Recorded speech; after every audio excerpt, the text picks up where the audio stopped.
So I'm talking to my friend Dianne. Hi, Dianne. Hi. And I'm asking everybody the same question. And the question is, how has your lifestyle changed since we're dealing with COVID-19? What kind of adjustments have you had to make? Let's see. Mostly staying in more than I like. I'm a pretty solitary person most of the time, and I do artwork and I read and stuff. So, and I'm retired, so it's not a huge change. But I do like to spend time with friends doing lunch and different things, and so I can't do that. So I can only talk with them on the phone. And over the last couple of years, my health is a little compromised, so I can't go to the grocery store. Jack goes. He's our designated grocery store shopper, and we have consternation about bringing the food in and disinfecting it and all of that stuff, so that's not too much fun. So what specifically are you doing? Like, what is your routine around grocery shopping and bringing it home? Well, we're trying to limit it to once every 2 weeks if we can. We haven't been greatly successful yet.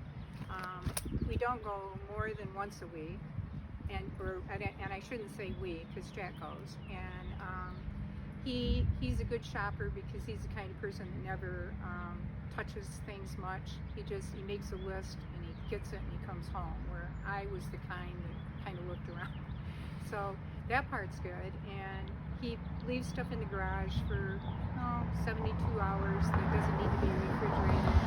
Everything else we bring in the kitchen, we put on paper towels, I disinfect it with Lysol, and we put it in the refrigerator. And then we do the same thing with the stuff in the garage before we take it, whether it's laundry soap or things. So I'm talking to you out in your garden, and you were gardening when I walked up. So what kind of strategies have you been using to sort of stay sane? And Artwork. I'm an artist, and I do drawings and things. In fact, I sent you one by email. I saw it. It was lovely. And which is fun. And then gardening will be great for me.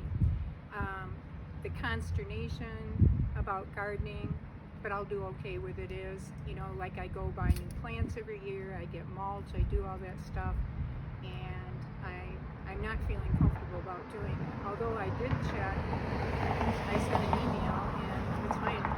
Barnes Hardware will deliver this stuff, but I'm not sure if that fits in all the rules, so I'm not feeling comfortable with that. But I'll do fine. I'll just move plants around. So that'll keep me entertained the most. I mean, I like being outdoors, so I have so many gardens. And at my age now, it's a task keeping them all up, so that'll keep me busy here. Do you mind me asking how old you are? 77. And your husband Jack, He's 82. Gotcha.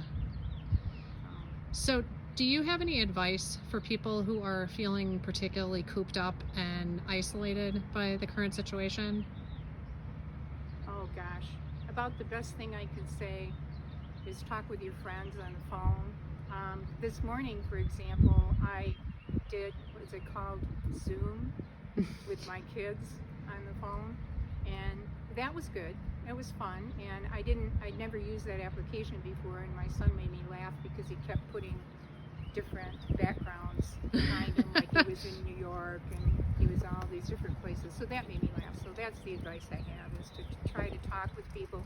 I get anxious once in a while about this, like I got paranoid a couple days ago and told Jack he should change his clothes when he comes back from the grocery store, and partially because we have an RN in our family, and that's what she does, and he kind of gave me the look, so I'm not sure that's going to happen. But it's to keep humor. That's the only thing I can think to say. I think it's true that a lot of people now are debating what strategies are appropriate, and people are making their own decisions about what they're comfortable with. Right. And that's one of the reasons I'm talking to people. I'm learning all kinds of things about just different things people are doing. Well, the gardening thing is an issue as a point. Sure, they could deliver it, they could dump stuff in my yard, and I don't see, my initial thought was I don't see how that would hurt, and the benefit of it, it would encourage people to stay home if you tend to garden. So there's that good side of it. The bad side of it is you don't know who's touched all the bags and all all of the stuff you have delivered. So that's the dilemma on that kind of stuff. So I kind of decided I'll just go natural this year. I mean, I don't need all that stuff. Well, I thank you for talking to me, Dianne, and I think you have some good advice for people. Is there anything else you'd like to add? Nope, that's it. All right. Well, thank you, Thanks. Dianne. Thanks. Bye.